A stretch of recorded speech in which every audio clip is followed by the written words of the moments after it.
The morning of June 2nd, 1943, began with a pale silver light stretching across the Bay of Biscay. The sea below was calm but deceptively empty, and the sky above carried the quiet tension of wartime. Far from the coast of Britain, the large silhouette of a patrol-flying boat, the short Sunderland, glided steadily southward, its 4 engines beating a deep rhythmic pulse through the air. Inside the aircraft, the 10-man crew of Sunderland RBS moved with the tired precision of men who had repeated the same routines countless times. This was not their first long-range patrol over hostile waters, and it certainly would not be their last. Flight Lieutenant Alan Raymond, the aircraft commander, sat in the cockpit reviewing the navigation charts. He had flown this route many times, but the Bay of Biscay was never predictable. German aircraft operated aggressively in this region, and every patrol carried the real possibility of an encounter. For that reason, discipline aboard the Sunderland was strict. Equipment was constantly checked, and the crew worked together like parts of a single machine. Still, there was a strange comfort in routine. Raymond looked out the window at the glittering sea below and said quietly, "We've got good visibility today. Let's make the most of it." His co-pilot, Flying Officer Harris, nodded. "Let's hope the Luftwaffe is still sleeping." It was meant to be a joke, but both men knew that German aircraft rarely slept. The Sunderland was a massive machine over 26 meters long with a wingspan of nearly 35 meters. It was slow by fighter standards, but unlike fighters, it carried heavy defensive armament that made it surprisingly formidable. 4 Browning machine guns in the nose turret, 4 more in the tail, another set in the dorsal gun position, and additional guns at the fuselage hatches. In total, 14 defensive guns. Enough to make any attacking pilot think twice. German airmen had learned this the hard way. They had mockingly named the aircraft Der fliegende Stachelschwein, the flying porcupine, because it was bristling with guns and extremely difficult to bring down. It was an insult at first, but soon the name became a recognition of respect. For the Sunderland's crew, the nickname had turned into a badge of honor. Below them, the ocean stretched endlessly. The crew performed quiet checks, depth charges secured, ammunition belts fixed, radio frequencies monitored. They were searching for German U-boats, deadly submarines that threatened Allied convoys crossing the Atlantic. Sergeant McLaren, the radar operator, adjusted his headset and scanned his screens. He preferred the soft hum of the electronics over the engine noise.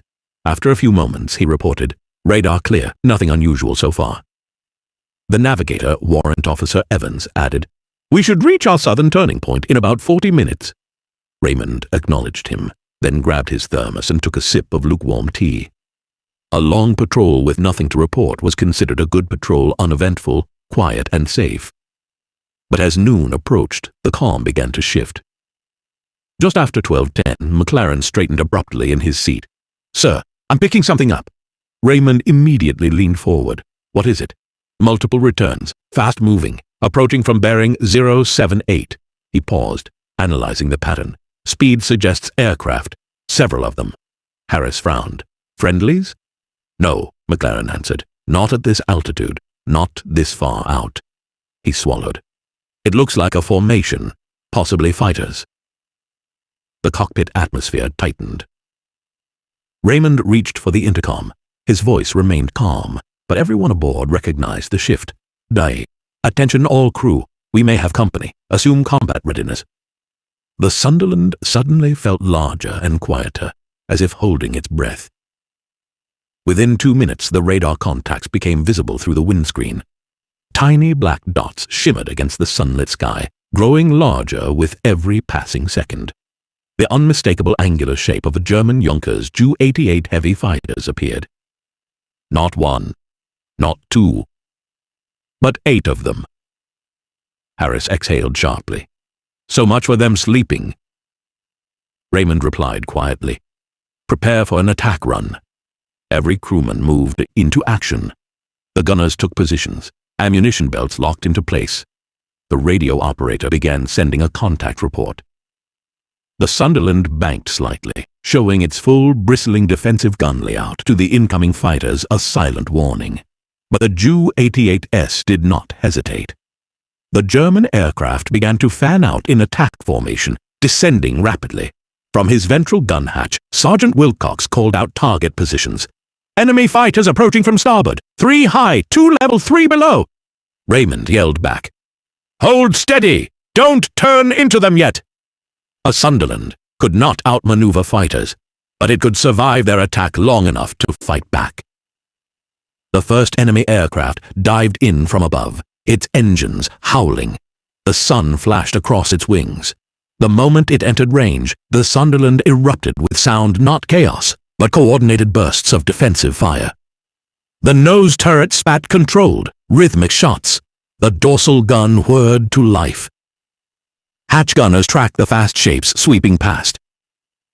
Inside the aircraft, every man felt the vibrations of concentrated fire, felt the adrenaline rising, but none panicked. They had trained for this. They trusted their machine. They trusted each other. But the sky was filling quickly with danger. In the first pass, German tracers streaked past the Sunderland like silent needles. Some clattered against the aircraft's hull, sending shudders through the frame. The sound was sharp, metallic, but not catastrophic. The Sunderland's thick hull absorbed the impacts like a shield. Raymond kept the aircraft level. "Maintain course! Gunners, keep them off us! Nobody wastes ammunition!" The German fighters regrouped, preparing for another coordinated run. The British crew braced themselves. Harris muttered under his breath, "This is going to be a long day." Raymond replied, "We're the Flying Porcupine. Let's make them remember why." And with that, the real battle over the Bay of Biscay began. The first attack had been only a test of probing strike to see how the Sunderland responded.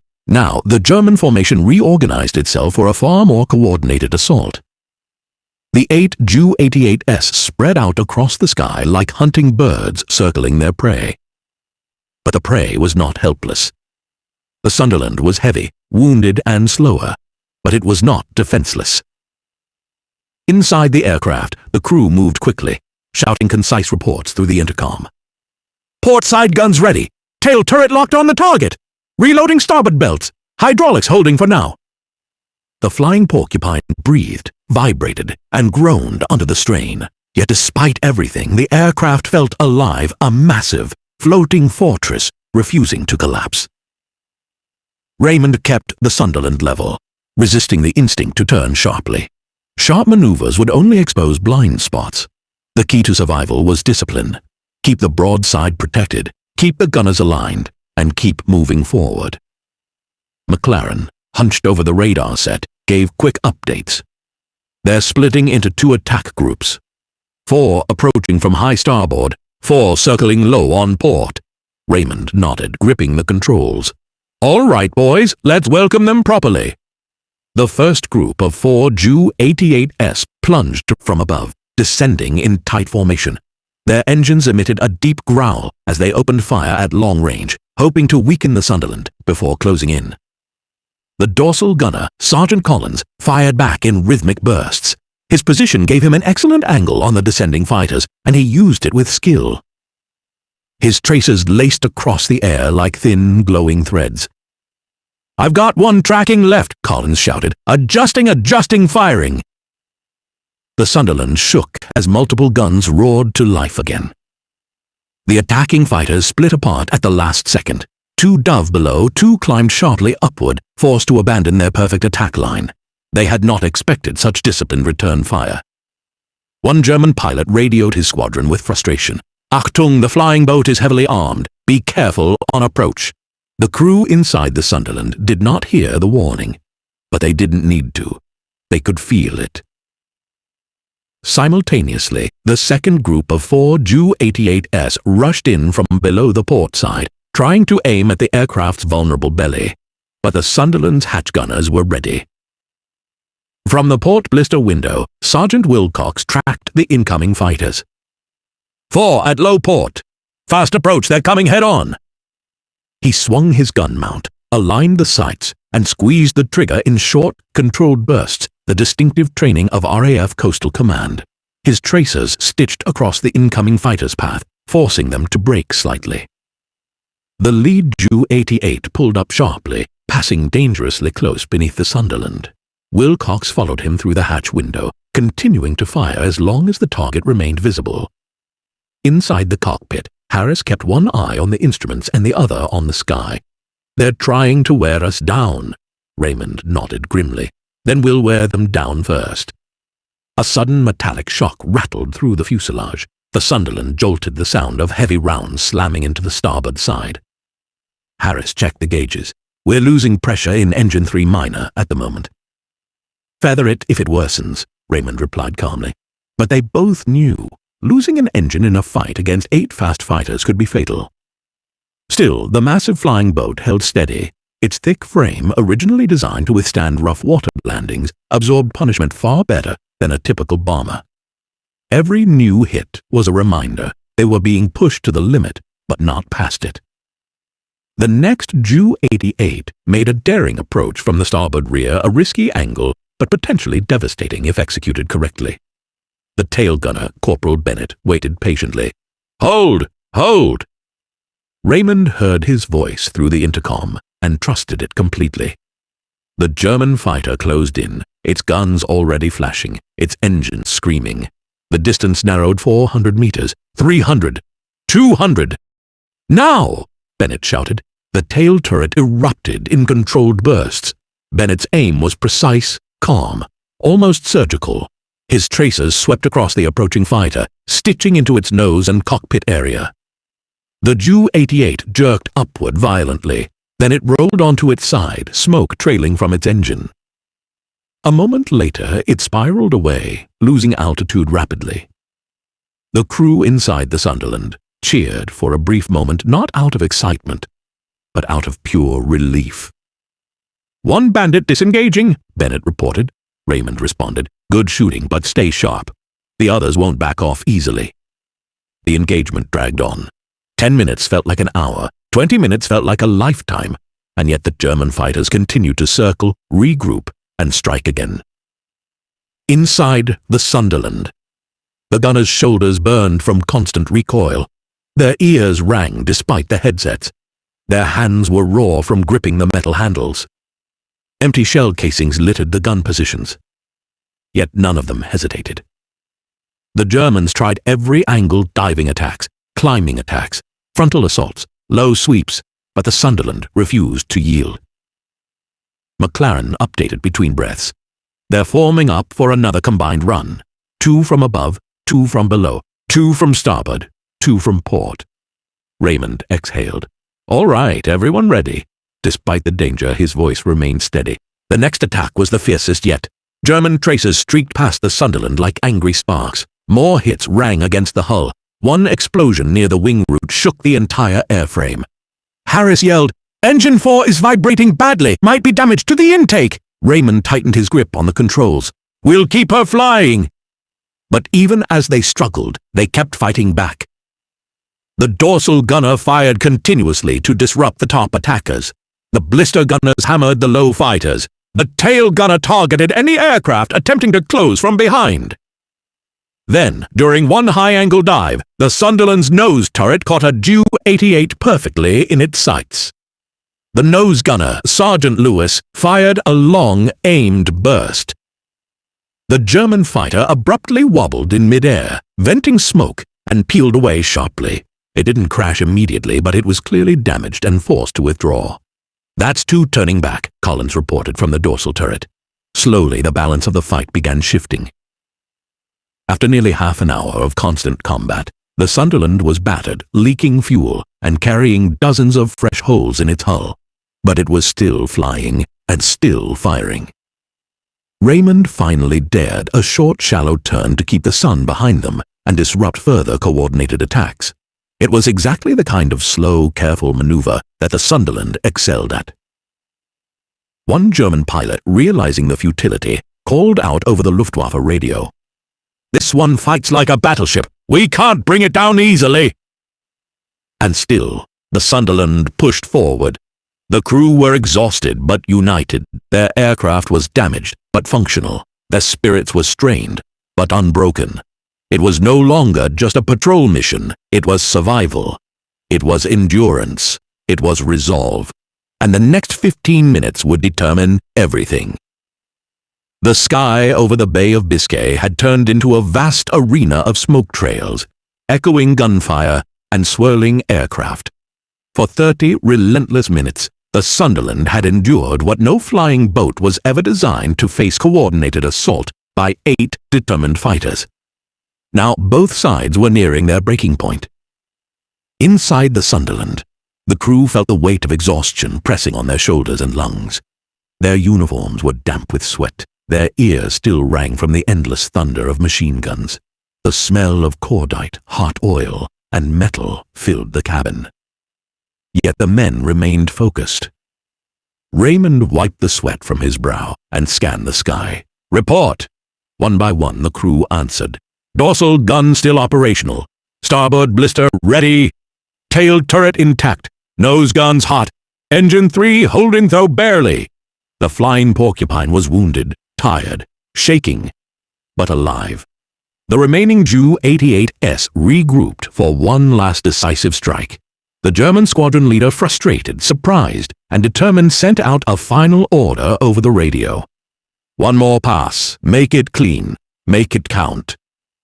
3 fighters remained fully combat capable. 2 were damaged, but still attempting to circle back into formation. The Sunderland had already outlasted 3 others withdrawn from the battle.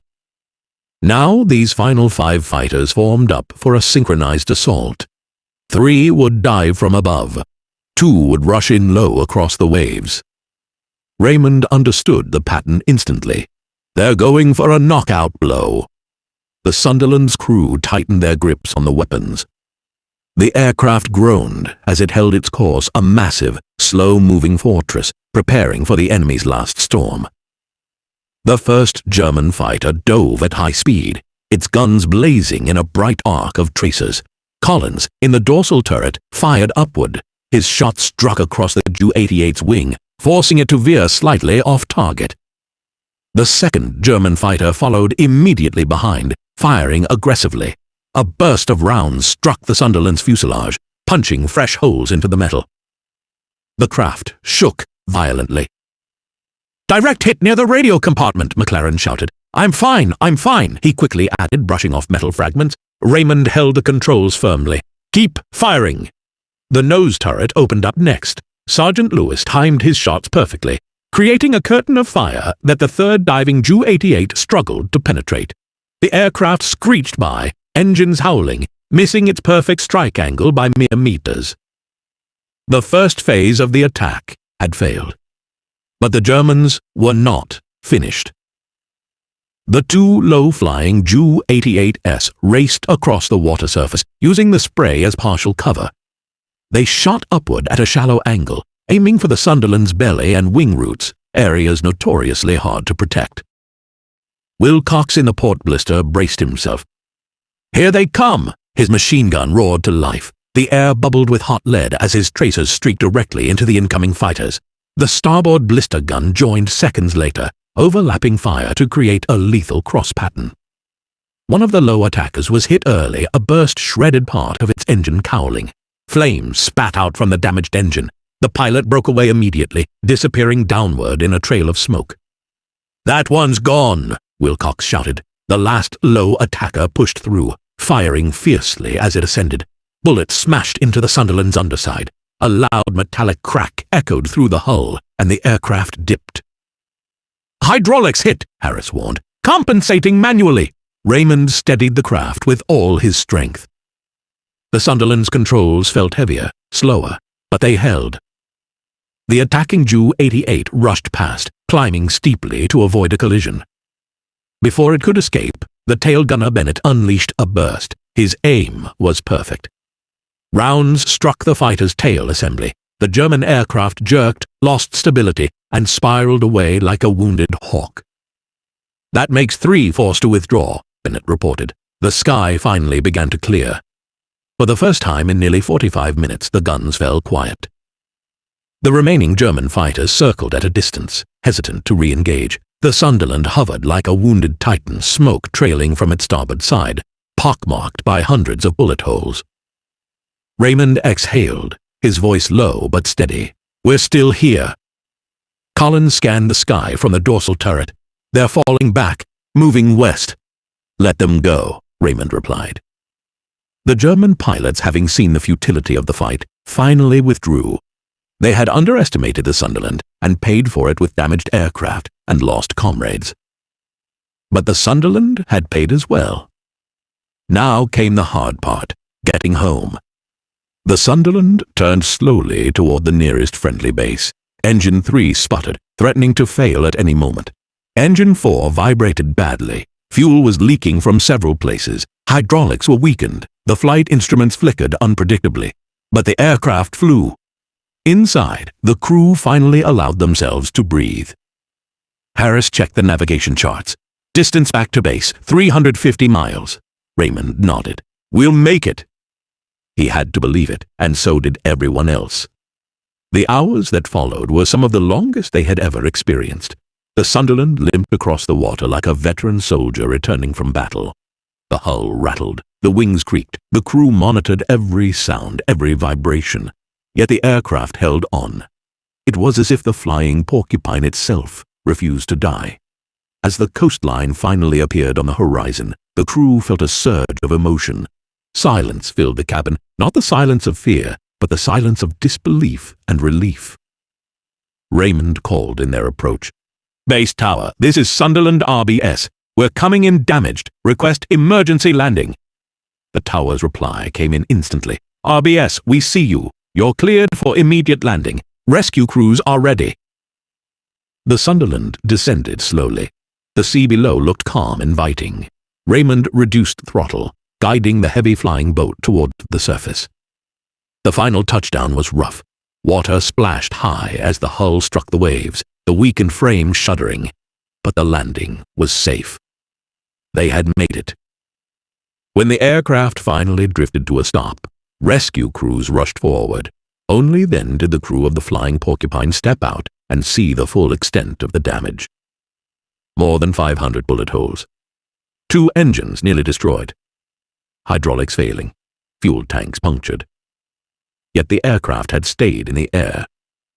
One of the mechanics shook his head in disbelief. "How in heaven's name did you keep her flying?" Raymond simply answered, "She kept herself flying. We only held on." News of the battle spread quickly through RAF Coastal Command. The story of the lone Sunderland that fought off 8 Ju-88s became a symbol of determination and survival. German pilots began calling the aircraft by a new nickname not out of admiration but out of caution.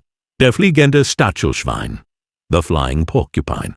A slow, heavy, awkward flying boat, but one with thorns sharp enough to make even the Luftwaffe hesitate. And on that day in 1943, a single Sunderland proved why.